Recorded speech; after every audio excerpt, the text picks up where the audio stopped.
মৌলুমি আসছে কি জন্য? ওই জলপাই পড়াইছে।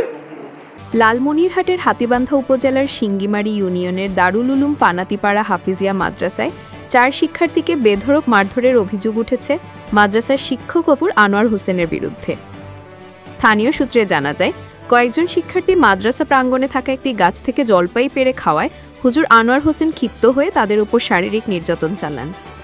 ঘটনার পর বিষয়টি স্থানীয়দের মধ্যে তীব্র প্রতিক্রিয়ার সৃষ্টি হয়।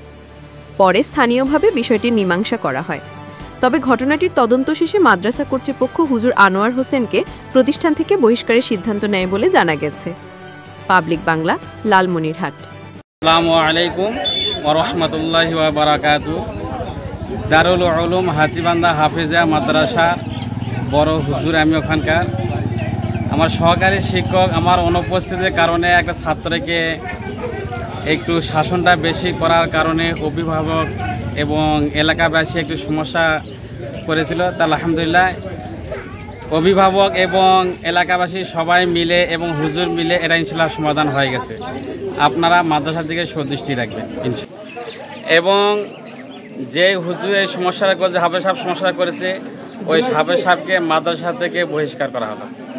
আজকে আমরা একটু মাদ্রাসা এবং গার্জিয়ান অভিভাবক বিন্দু উভয় পক্ষ বসে একটা বাচ্চাদেরকে তারা শিক্ষকরা যারা ভুলবশত এরকমভাবে অসাধারণ বিধি বাচ্চাদের উপর করছে, তারাও তাদের কারণে ভুল স্বীকৃতি করলো এবং ভুল স্বীকার করলো যে এটা আমার এটা অবশ্যই ভুল হয়ে গেছে।